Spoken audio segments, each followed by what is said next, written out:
welcome. I'd like to begin today by acknowledging that I'm joining you from Toronto, which is on the traditional territory of many nations, including the Mississaugas of the Credit, the Anishinaabe, the Chippewa, and the Wendat peoples, and is now the home of many diverse First Nations, Inuit, and Métis communities. I offer this acknowledgement in recognition of the enduring presence, contributions, and stewardship of Indigenous peoples on this land. It's my pleasure today to introduce Dr. Michal Perlman. Dr. Perlman is a professor in the Department of Human Development and Applied Psychology and holds the Atkinson Chair of Child Development and Education. Her work sits at the intersection of research, policy, and practice with a particular focus on early learning environments, educator-child interactions, and the use of data to support continuous quality improvement.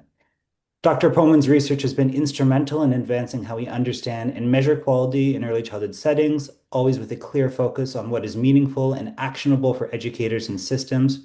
Her work is widely recognized for its rigor and its relevance to real-world practice. So with that, Michal, I will turn it over to you. Thanks, Daniel, and welcome everyone.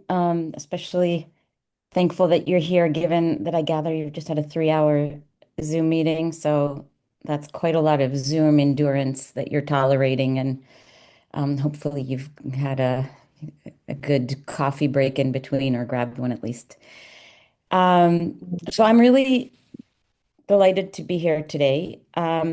We have scheduled, and as you guys know, 2 sessions on the topic of kind of doing quality assessments and then using them for improvement and other purposes, as I'll talk you through. The first session today is just me, although I can see that Julie Gaskin is here, and I'm hoping she will chime in because she has some real world experience about what I'm going to be talking to you about, kind of more in terms of the logic. But today I'll walk you through the logic and the how-to of doing the assessments, how do you pick assessments, all that kind of stuff. And then next week, Julie and Anne Heptich from the city will be joining to talk more about implementation issues. I'm happy to take questions along the way. I'm happy to take questions at the end. This is really meant to be a session that's useful for you guys, so please jump in as you see fit. Now, let me just pull my PowerPoint presentation in. Can everybody see it? Can I get yeah, thanks. Thumbs up from somebody, please. And I do have videos I can show. We can sort of veer off depending on what the group is interested in. But let me just start. So I'm going to talk about quality measurement, as I've just said, and the logic of quality ratings and improvement systems, which are quite well used, especially in the US. Okay, so are my slides advancing? Yeah, okay, thanks. So I'm going to talk about what we should measure. I'm giving you a real bird's eye view on everything. So I'll talk about some theories that guide us towards understanding of what it is that's most critical in the early learning and childcare context for kids in particular, why we should measure quality, what makes quality measures good. So how do we pick measures? And then I'll walk you through 2 specific measures that I've been involved in developing. They're homegrown. They're examples. There are others out there, but they'll give you a sense of what's involved. And then talk a little bit about how one can use the scores. So the first question is, if we care about childcare quality, which all of us in this Zoom room do, what should we focus on? And one very important developmental theory, and I should say that I am a developmental psychologist by training, so my focus has always been on understanding the environments that best support children's development across early childhood. So attachment, for those of you who aren't familiar, is a very foundational theory in developmental psychology, and it really speaks to the formation of long and enduring relationships and how that happens in the very early days of a child's life. And those attachments are made to specific individuals. It's not a generic adult, it's a specific individual. And of course, that has a lot of implications for childcare because we face all kinds of challenges in this sector, turnover being one of them, but we'll leave that for another day. What we know from decades and decades of research is that those early experiences with caregivers form the foundations for lifelong relationships. And that, of course, puts a lot of pressure on those early experiences for kids and on the interactions they have with their caregivers in particular. And more recent research is really emphasizing that it's central to that is the back and forth, those back and forth exchanges, sustained interactions that kids have with their caregivers in the early days. Another very important theory is Vygotsky's zone of proximal development.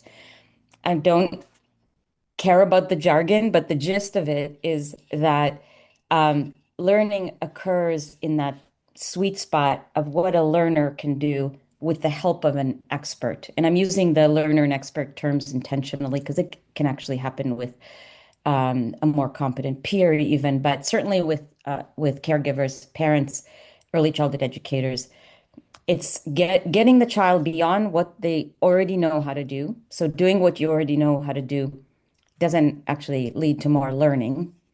Doing things that are beyond what the learner is capable of is just really frustrating and also doesn't lead to learning. Doing things that are just beyond what the learner knows how to do with and can do with support is where optimal learning occurs. And that applies to learning how to read and all sorts of stuff, but it also applies to social experiences that kids have, learning how to share, all the kind of pro-social experiences that we really want kids to have prior to school entry, so in the early years. And it sounds easy enough theoretically, but it's really challenging to do because the caregiver has to be attuned and aware of what each child knows and understands, how they're feeling that day, when to kind of push, when to back off. So again, very foundational theory that points us to specific things that we want to see in the early experiences that kids have. There are many others, but just distilling that are important to, behaviorism, those kind of theories. But the way that generally we operationalize or define quality and is comes down to this very kind of simplistic approach, which is that structural things like the number of people in the room, adults in the room, what kind of training they have, all that kind of stuff. Professional development is an important one. Set the stage for the kind of processes, the kind of things, interactions that children experience or witness between their caregivers, and that it's these things that really affect the child directly. And the kind of effects are everything from their language ability, which is really important because that affects their social interactions with others, their social emotional well-being, and kind of early academic stuff as well. I do want to just stop and think a little bit about licensing here, because I think of licensing as kind of the floor of quality, not as quality per se. Of course, we need licensing, and it sets the basic standards. But the kind of thinking about quality and how to capture it and how to improve it, it goes above and beyond what we see in the licensing criteria in Ontario and elsewhere, of course, too. I just want to highlight one last thing before I get into the more pragmatics of the measures, which is that childcare providers, I'm talking about centers here, but a lot of this applies to home childcare as well. They're complicated little institutions or units or whatever you want to think about, however you want to think about them, because within a center, you have multiple classrooms, right? And we also have multiple age groups in childcare as well. Within a classroom, you have multiple adults. So that makes it more complicated than what we see in schools, where we will have one teacher with X number of kids. And then, of course, we have lots of different kids. typically, when people have thought about measurement, especially for these applied purposes, like we're talking about today, they've focused on this level, on the classroom level. So measures like the Eckers, if people are familiar with it, or the class, or the AQI, which I'll talk about in a minute, all focus on this level. But we're seeing more and more research that highlights that the people in the room often do different things. And then there's less research about this, but some that the kids in the room experience different things. So I'm just kind of flagging for you that what we've typically done um, may mask some variability in the experiences and in the quality of the interactions in particular that educators deliver and that children experience. Um, so how can we use these scores? If we are able to get scores that capture these hard to capture things, frankly, like the kind of things that percolate up from the developmental theories that I've highlighted for you, like that sweet spot, as I referred to it. It's not easy to capture. But if we go to the trouble of capturing them, how can we use them? In some localities, and this is in the US, I'm not aware of anywhere in Canada certainly that does this, they just kind of rate the policy is to rate the programs and walk away. And it's modeled after like restaurant hygiene ratings. I would never suggest anyone do this in childcare. It's a sector that needs support, not what can be experienced as punitive ratings. Nonetheless, it does generate a score, and that is something that's possible.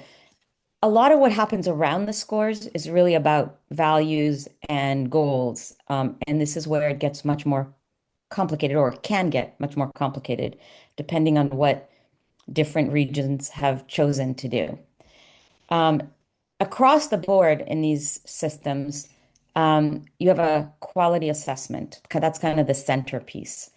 But then you can tie it to funding policies. When I first started doing work in this area more years ago than I care to admit, I was working in the US, and the idea was that the staff in higher scoring classrooms should get paid better.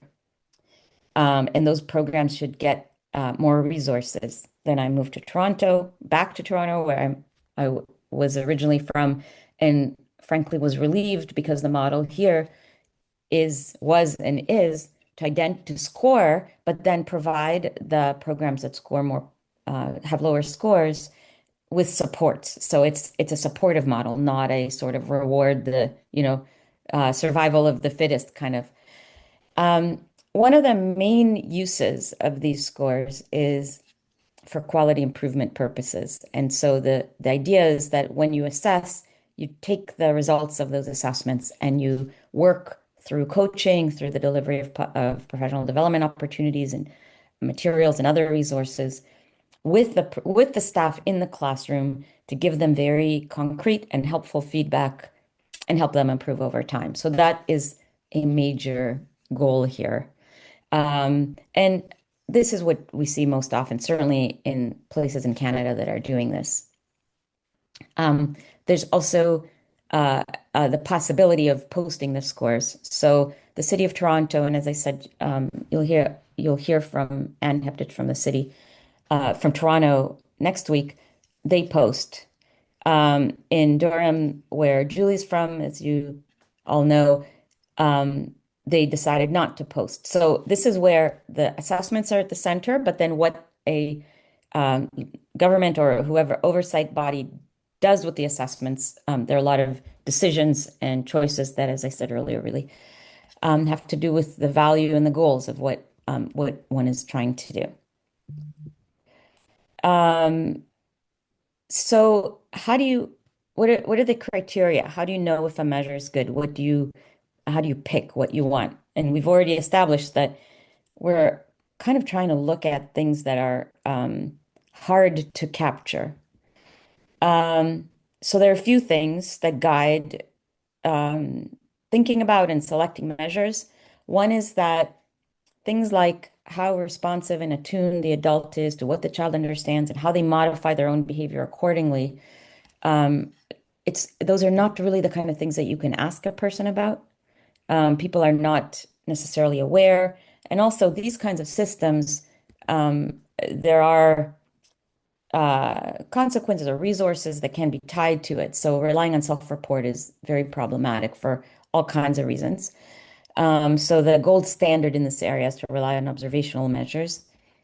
You want them to be efficient. You guys, this isn't, there are things that someone like me can do when I'm doing research and I go really in depth, but the kind of models we're taught, situations we're talking about are applied, and so resources, of course, matter. So we need the measures to be efficient. We need them to generate feedback. I don't think, as I said earlier, I don't think it's helpful to sort of rate and run here. And so the product, the assessment results themselves need to be the kinds of things that are useful to practitioners. And then they need to be fair. And the fairness aspect, I'll talk a little bit about more. The language that people like me use for trying to figure out whether the measures are fair is whether they're valid and reliable. And bear with me as I give you kind of research methods 101 here. But it's for a reason because I think it's really these two concepts are really important when you're thinking about this kind of measurement in the sense, and I say this as in measures that really matter because when you go into a program and assess the quality, that feels and is really important to the individuals and that are being assessed. Aside from the fact that we're trying to think about how to make things better for the kids in those classrooms.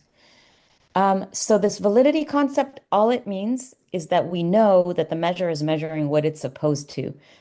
And that sounds like it's simple enough, but it's actually hard to do. I can tell you that I have struggled with some of these concepts for years, like attempt after attempt.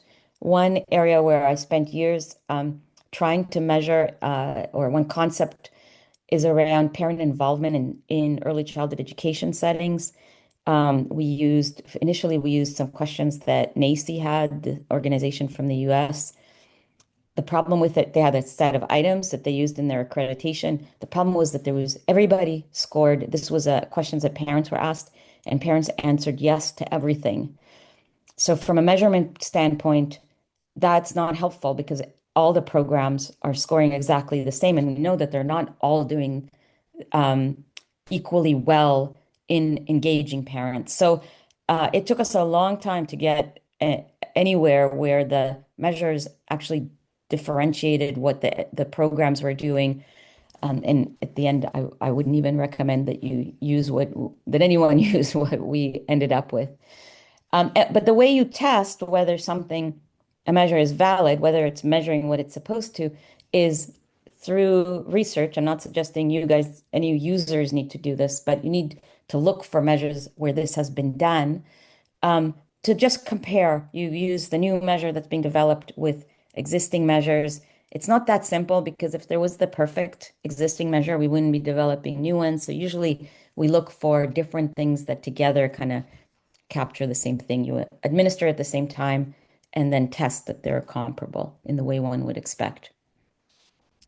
The other piece for validity, which is even harder to do, is that to know that the measure you're using predicts what it's supposed to. So, as I said earlier, things like that attunement of the educator predict language development for kids. And so you want to see that that's the case. That's your kind of insurance policy that you're actually getting what you want to get and what you think you're getting.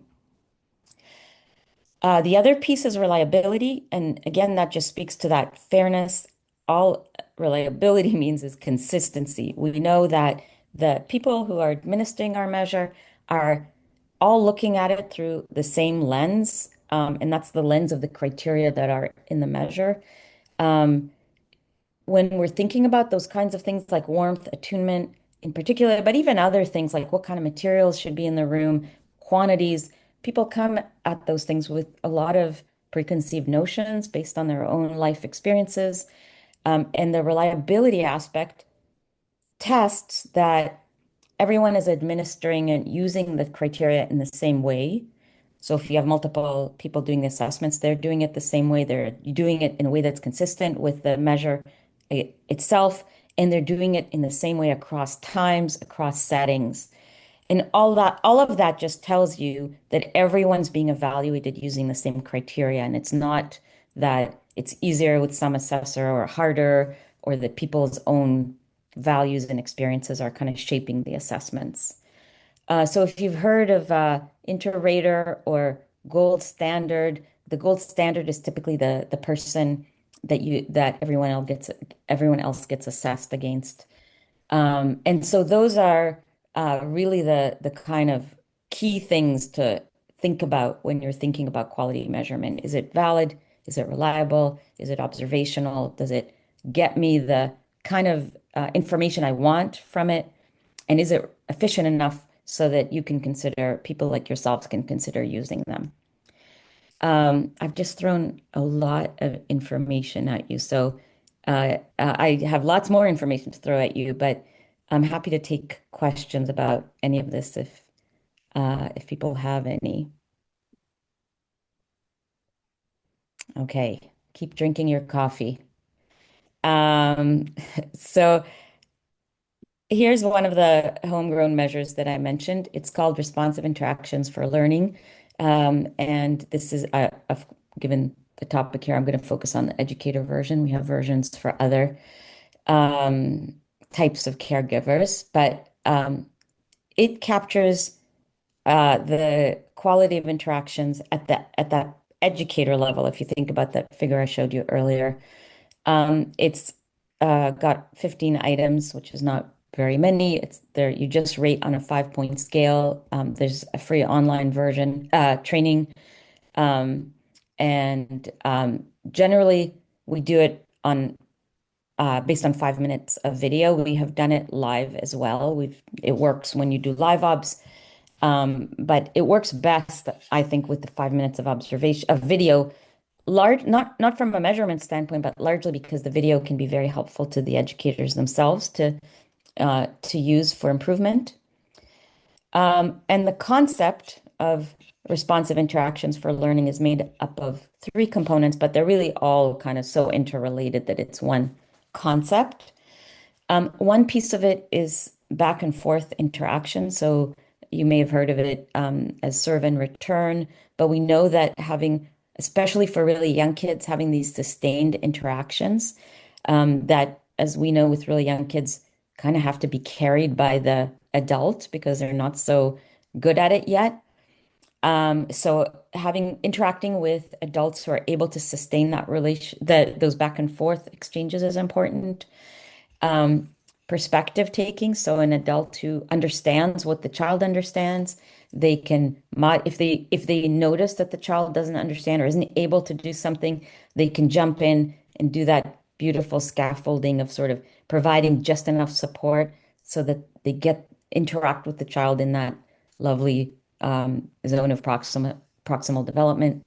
Um, all of this, of course, is also related to communicating clearly with children. So if the caregiver, the educator, they're aware enough at all to sense that the child isn't understanding and they're modifying their own behavior. The language, that means rephrasing, breaking things down, all those kinds of things. So together, these are the kinds of responsive interactions that support learning best for young kids. In the version I'm talking about today, which is for educators, we've included a component that speaks to that educator's ability to meet the needs of multiple children at the same time, which we all know is really hard to do. And that is the reality in the early learning and childcare context, right? That educators have competing needs of multiple children simultaneously. And I do have some videos, the video I can share with you, but maybe I'll keep that till the end if we have extra time. What's really useful about the videos, as I said, is that they can be used as a quality improvement strategy. It's really helpful, and we have lots of research that shows this to show people how they're interacting with kids, to help them understand what they can do that might support children's well-being. more. And I should say that this is all within the context of being warm and responsive. That is really the warmth and positivity are the foundations to interactions with young kids. And this is all we do. We watch the interaction for 5 minutes. When we've done it live, we usually watch for whatever period of time we're in the classroom collecting other pieces of information and so on. But we do the interrater, we've done the validity, we do the interrater, and then we just tell the assessors to sort of cold score these holistically. So this can be one item, for example, is the educator is warm and affectionate. Is it not at all very true? I can tell you that generally we see warm and affectionate educators in classrooms. Um, we see less of things like educator connects activity to bigger picture by providing additional information. So that might be if the kids are building a tower, talking to them about whether they've ever been in a tall building or where there are towers in their neighborhood or whatever might be relevant for those kids. That's where we see those kinds of things are definitely where we see lower scores. We have an online training, as I mentioned, that is free, and we have validated versions for center classrooms, for home childcare, for outdoor environments. We're doing more and more work on playgrounds in early learning and childcare, and for dyads. So this is like the experiences of individual children in these groups. We also have versions for parents, but obviously that's not so relevant here. Um, and this was developed in Toronto. We've used it in other provinces beyond Toronto as well, but it's a local thing. And this is actually a really important point to make. You don't want to take a measure that's been developed in a very different context than your own and kind of plop it. So we have some colleagues who are validating it for other parts of the world. Oh, and this is important. We've done the concurrent validity on the educator version so far.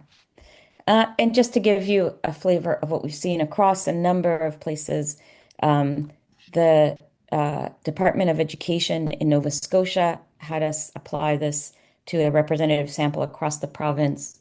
We're in the process of gearing up to do this in Newfoundland.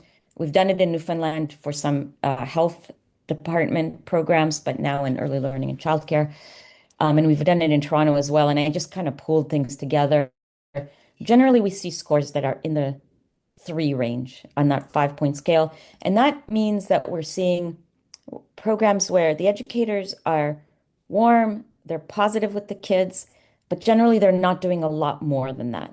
They're not doing a lot of that building of language, adding to what the kids are doing, adding to their learning. So definitely, it's great that they're warm and positive, but really we want to see more supports to learning than that. Scores are a little bit lower on playgrounds. We're trying to figure out what to do about that. But I feel like that's often a bit of a missed opportunity that where the educators are just not doing a whole lot with the kids. Again, not that they're negative or, mean at all, but they're just not doing very much with them. So, some conclusions about the riffle. It's valid and reliable, certainly reliable. And we have the concurrent validity steps that I described earlier.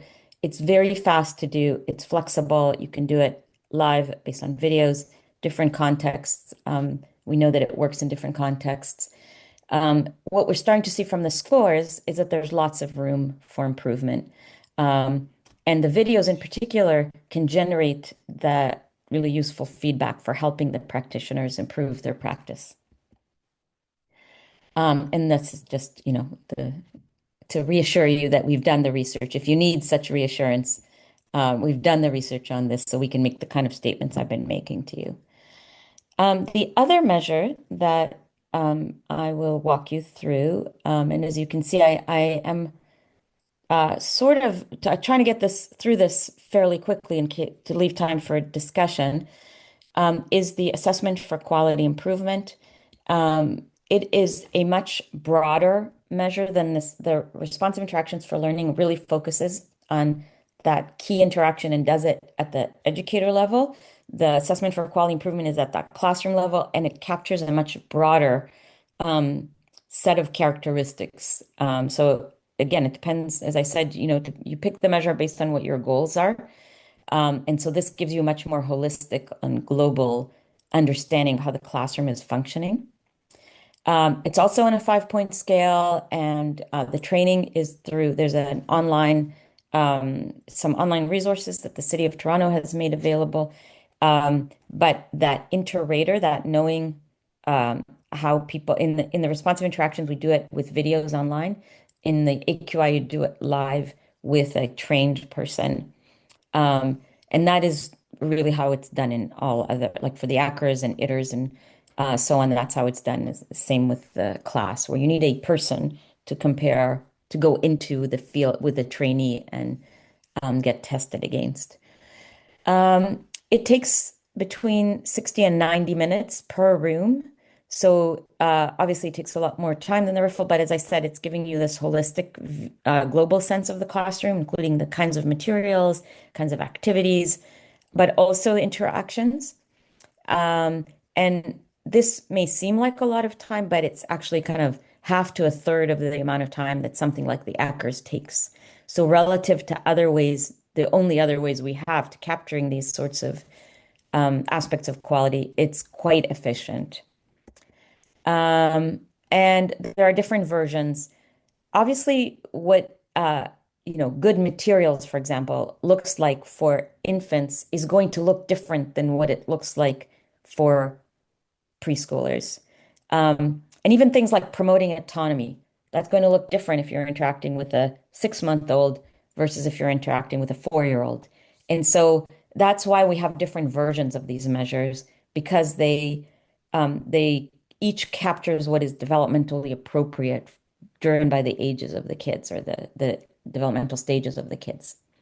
And for the AQI, there are different versions. Each has been validated, and there are inter-rater reliability procedures that work for them. There's one we've done a lot of work on for playgrounds recently. There's an infant version, a toddler version, a preschool version, and there's also one for home childcare, which I don't seem to have on there. But we've also validated that. And so they look at the same things, but they do it in slightly different way, just driven by differences in the context.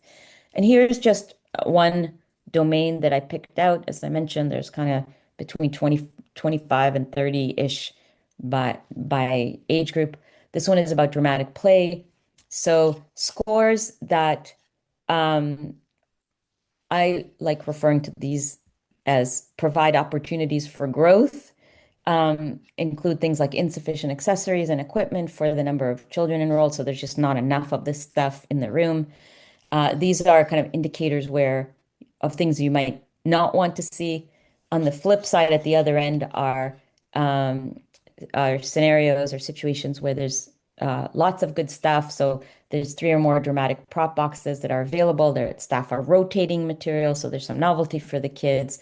It includes real world items that are developmentally appropriate. It's culturally diverse and so on. So you see that the things that are at the high end provide really rich opportunities for dramatic play, encourage dramatic play for the kids versus the opportunities for growth, where you just don't see as much available to the kids. And so the total score on the AQI is a function of the 25 to 30-ish domains like this, and you just aggregate up, you average across them, and that's how you get to the score. Um, what you do with the score, again, is up to the locality that's implementing it. So in Toronto, as I said, they post the scores. You can go online. You can look programs up. Uh, as you guys know much better than I do, the early childhood and learning and childcare sector is in undergoing a lot of change because of the Canada-wide agreements. In the past, only the city assessed the programs that had a purchase of service agreement for subsidy care. So at any point in time, about 2/3 to a quarter to 3/4 of programs were and are assessed, and you can go and look them up and see what their scores are. Which is really useful for parents It's a really incredible support for parents. That's one reason to do it. There are also reasons not to do it, and that's why it's really up to the locality and what you're trying to do. I should say that if you're considering a system like this, I wouldn't suggest starting by posting. If you want to post, that's once the sector's on board and the providers are really familiar with the criteria that they're being assessed against, and there's a lot of training and work that needs to be done to get it to the point where it can feel fair to share the scores. Um, and again, these are some examples of just some of the research we've done to support use of the AQI. So just a couple of some conclusions across these two. They're we have validity information on them. We know that they're reliable. Part of getting to a point where you can test reliability is having really, really explicit training materials. And that is hard to do. I can't tell you how much of my career has been spent talking through the difference between some and a lot. And what does that look, somewhat, what does that look like? Because the fairness piece is that everybody apply those in the same way. So, it can feel quite tedious, but it's necessary so that we have that confidence that things are being implemented in the same way. They're both relatively efficient, certainly compared to other options. There are no fees. The City of Toronto, which drove the development of the QI, they started out, and Anne will tell you more about this next week, using it as a kind of self-assessment tool. And I think that's a really nice way to start with these kinds of things. But then moved beyond that. And over the years, they've done a lot of work to make sure it works. And they're happy to make that available to anyone who wants to use it. It's available online. You guys can go download the measures if you want. Um, and I don't know how many of you here know Peter Varmuza. He was a staple in municipal government in Toronto, at least. And back in the day, did some calculations that relative to the cost of delivering a childcare for a child, the costs are really negligible. And yet, for accountability purposes, for quality improvement purposes, they really can do quite a lot. Um, Now, in terms of how we can use these scores more concretely, um, with the RIFLE, the responsive interactions for learning, we've used it um, for through professional development training. So, first of all, teaching educators what the concept is and why it's important. Lots of hands-on exercises, a lot of stuff around videos. So we show them videos of missed opportunities. We show them videos of excellent practice and analyze it with our trainees. Um, and in a couple of places we've done it with coaching components. So having consultant type individuals go and work with the educators directly around their own practice and their own videos. And this is just an example of one study that we did in Toronto. It had an experimental design, which people like me really care about, because then um, we can talk about what is driving change. And so we did a 3-hour workshop. Now we're working on doing online modules and keeping them shorter because 3 hours is a lot. And we did four coaching sessions. They were 30 minutes long, um, over a 6-week period. And we sent reminder texts. So it's a fairly light touch intervention. I think we can do it faster, and that's what we're working on now. Again, for people like me, that you don't need to care about it, but what this is showing us is that it made a change in practice. And that's what we want to get to, right? A change in what people understand is great, but when you care about the experiences that the kids are having, we want to get to what are the adults doing. And we saw that the educators changed the way they interacted with the kids in ways that are non-trivial, which of course matters a lot. And we saw that the change happened fairly quickly. It may not even be necessary to do the 4 sessions. That's just what we did. We've done it in Brazil with home visitors. We did it in Newfoundland with home visitors. And here again, we saw changes in this was with parents actually, and we saw changes in how parents interacted with their kids in terms of responsivity. So it seems to be a promising, fairly efficient way to change that, to improve the way that caregivers interact with kids. With the AQI, it's, as I've said already, used for quality improvement as well. So the scores, what the assessors observe is fed to the program immediately. Julie can, I'm much more familiar with the way Toronto does it. And actually, this is also being used in Nova Scotia and Newfoundland and PEI now at the provincial level. And I've worked quite closely with some of those provincial government folks to think through how to do it, how do you ramp up, all that stuff. But they use the scores, they provide feedback on the spot, but they also come back with coaching support and so on to use that information and work collaboratively with the staff in the room, with the directors, to try and improve the classroom setup materials and of course the practice. This is where I just pulled out some data from Toronto. This is what we saw for in toddler classrooms over a 5-year period.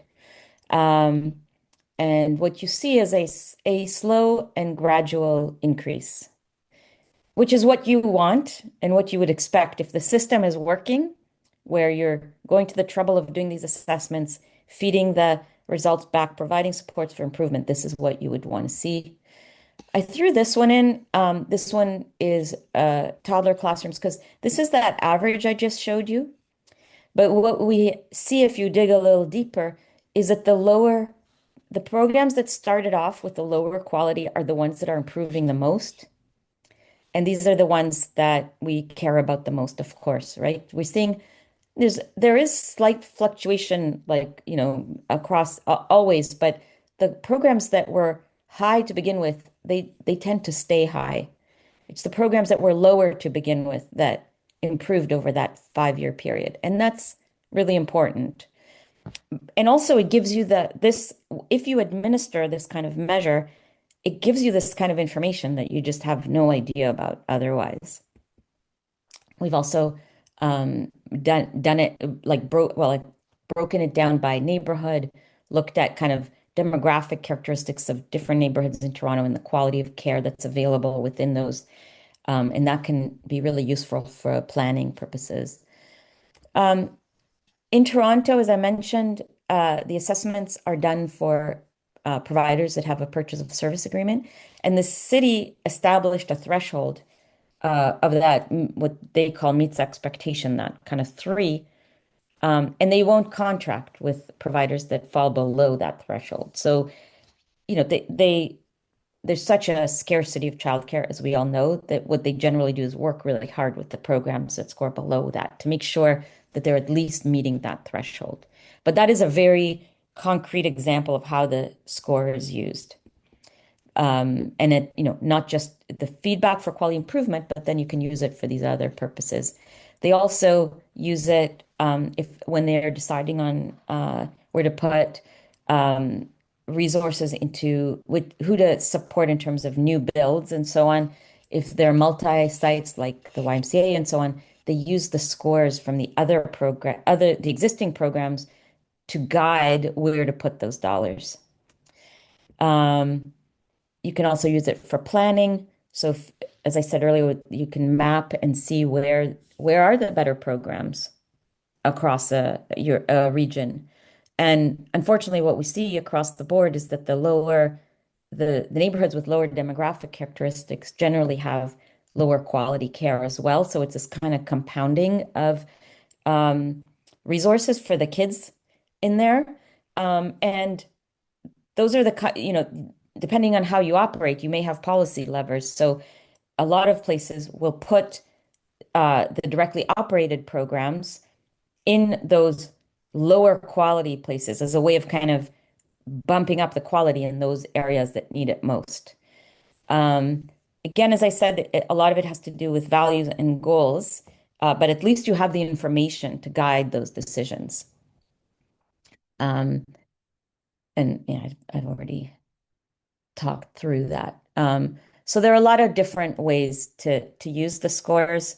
Obviously, a big goal is to improve practice on the ground, but beyond that, for planning and resource allocation as well. So, Daniel, did you want to say something that you Yes, I just want to make please sure we have stop enough. me. I've been talking for too long. No, it's fantastic. I just want to make sure we have enough time for questions if there are any. We've I'm got happy to a, stop whenever people are.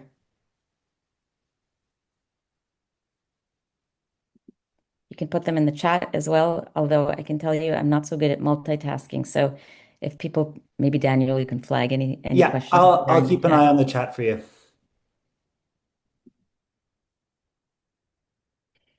I'm almost done anyway, so Okay. please think of some questions. So as I've mentioned, we've seen that they're valid, reliable, and so on. And some conclusions. This is complicated to implement. There are lots of decisions. Different places make them differently.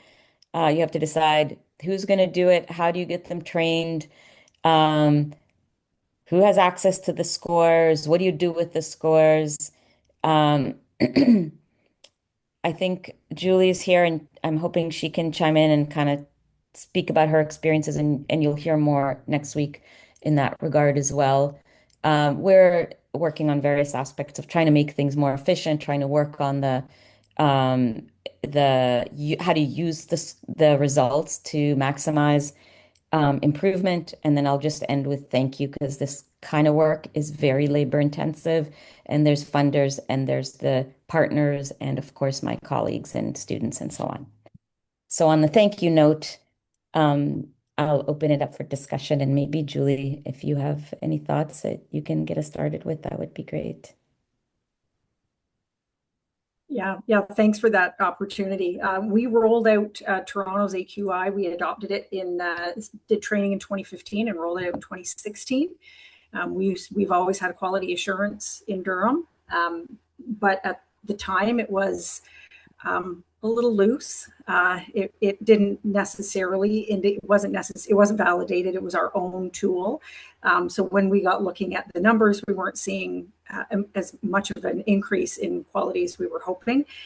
So when Toronto came out with their AQI and said it's available, it's a validated tool, and it's ready for use for other municipalities that want to adopt it, we started looking into it and thought, why reinvent the wheel? This is an excellent tool. It's easy to use, and it really has complemented the how we do business anyway with our licensees. So it's really been supportive. We implemented a little bit differently than Toronto. Toronto has QAAs, quality assurance advisors, and they do the inspections, and then the district consultants support.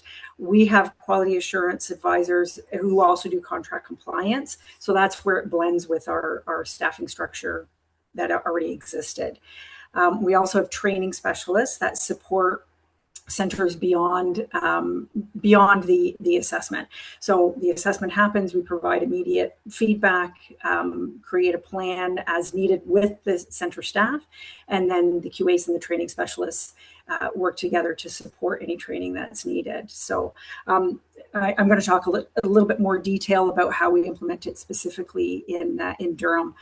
But there's the fact that it's a validated tool. There's inter-rater reliability makes it key. I know for us, we also directly operate, so we know what it's like on being on the receiving end of assessments that aren't necessarily, it depends on the person that walks in the front door. You could get slightly different information. So the inter-rater reliability for us is really important.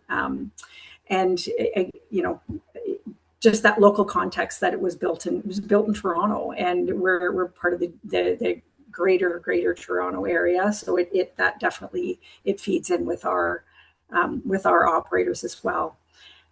There's a lot of positives to it. I'll leave it there. It's 12:50, so I'll kind of open it up if there's some questions or anything anybody wants to ask about or know further. We've got a question here. How often should programs be assessed and can ratings become outdated? Good question. So generally in these systems, they're assessed annually. Um, I showed you that graph over time. That is like that's the average. We do see fluctuations from year to year. Like we see consistency. The better programs tend to be better over time. The worst programs, well, that's where we see more improvement. But I would say that there's enough of that fluctuation that assessing annually is the best practice, especially in a if you know especially in a context where licensing maybe isn't being done every year, it becomes even more important to do it regularly. Yeah. Mhm. And from your experience, and this is actually my own question, I'm curious here. Are there common mistakes that you see when you go and work with a jurisdiction or region? Are there common mistakes that you see being made during implementation, or maybe common expectations that you have to dispel when you go in and speak with them during that Um, initial phase I of I implementation? I wouldn't call it mistakes. I mean, I think it's a shift in mindset somewhat. And from kind of relying on self-assessments and kind of more intuitive or kind of responses to saying, okay, we really need to look at it in this way. And it can feel really rigid, but I think that rigidity is what gives you the confidence that you're being fair to everybody. Sometimes programs feel like it's not fair that you're being rigid, but that's what allows you to know that you're applying the same standards. And it's not like, oh, but she's so nice, or I know she's struggling, or whatever is going on. Which of course people are people, and there has to be some capacity to say, oh, you just had a flood. Okay, we'll come back, like whatever it is, or this isn't the, but um, so it's balancing that with knowing that people are being held to the same standard. So I think there's some aspect of that that is a challenge. I think that that switch from that more I don't know what word Julie used. Was it flexible, wishy-washy sometimes? Um, is also a mind shift. It's been really interesting to work with the maritime provinces, and I work with a group that oversees Indigenous childcare in on the east in New Brunswick and other where there was also frustration at by the sector of like I don't understand what give me something concrete to work with, so and an appreciation of those standards, um, because it's okay, this I understand, you know. So I think sometimes that's a surprise that it's, even though it's hard on the programs for sure, and it's a hard transition, and that's why I say like it's good to start by just giving them the tool, whatever. If you're thinking of it, give them the tool, give them a lot. There should be no surprises by the time an assessment takes place. There's nothing hidden here. They should know the criteria. They should get a lot of support in understanding it. Um, it's still no one likes to be assessed. I don't think. I don't like it when I look at my course evaluations every year, and if there's something that's not so good, I don't like it, but at least it gives me something that I can try to use to improve for the next year. Right. So I don't know, Julie, do you have any thoughts on that? Yeah, I think one of the things that so as I said, our approach is a little bit different than Toronto. We're a much smaller municipality. So we're able to we actually have caseloads where Toronto does an independent draw of this is who you're inspecting. So we have caseloads and really work on building the relationship with the licensees and the educators in the program and say, challenge us, right? Bring us your questions. If you look at any part of this criteria and think that doesn't make sense or that's ridiculous, oftentimes once we have a conversation with them, we realize they actually were looking at it in much stricter terms than we were. So very often we'd come back and say, oh, actually, we're just looking at this. And they maybe made it a bigger thing, or had a broader scope than that particular piece of the criteria was intended. So often it's a matter of explaining it and then go, oh, the realization that, okay, that makes sense, that I get how that's quality, and how can you argue with quality. So it's pretty rare that there's any part of the criteria that people come back with and say that's not logical, that doesn't make sense, once you get a chance to explain it. And sometimes they'll come back to us and say, we think we're meeting, or we think we're exceeding expectations in this, and this is why. And we've actually learned a lot from educators and licensees, where we go, we never really thought about it that way, but that makes perfect sense, and it definitely fits. So, it's been a real learning on both sides, and a real reciprocal positive relationship, where people, our goal is that people see us as a support, and that they want us to come into their centers, rather than, oh no, they're here, the inspector's here. So that's really been our focus, and we've had really great results. We've seen improvements in quality across the board in all age groups. Great. I think we have time for one last question here. Are parents actually using these rating systems when choosing childcare? So the whole issue of parent choice in childcare is a little maybe, often parents don't have choice, right? I guess maybe they have choice in which centers they put their kids' names on the wait list. But I can tell you that those scores are accessed a lot. I can't remember last time I asked, like, how many hits do they get on their website, but it was like tens of thousands. Like I think it was last time I asked, maybe 10,000 a month, kind of, or something in that range. So they're being used for sure. Great. And in Durham, we don't post online, but we do require licensees to post their certificates at the door.